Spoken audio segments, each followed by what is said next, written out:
Hi good morning friends. सकाळ झाली आहे आणि आपली चालू झाली आता रोजची कामं. तर फ्रेश झाली आहे ब्रश वगैरे. तर आता सुरू केली आहे चहा खारी खायला. मला बाहेर एका ठिकाणी कामानिमित्त जायचं आहे. तर मस्त असा घट्ट घट्ट चहा आणि सकाळचा चहा जर असा छान मिळाला तर दिवस सगळा छान जातो नाही का.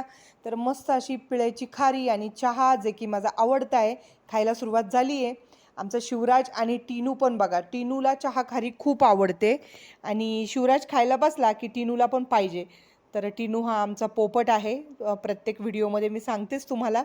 तर त्याला खूप आवडते चहा खारी. तर मस्त अशी दोघांची चहा खारी खाणं चालू आहे. टीनूला त्यांनी दिले आणि आमचा शिवराज बघतो एक कार्टून. सकाळचे वाजले ते 9:30 आणि कार्टून चालू आहे. माझ्या मागे थोडीशी घाई आहे. मला जे कलेक्टर ऑफिस आहे आमच्या तालुक्याचं, राहता तालुक्याचं, तर कलेक्टर ऑफिस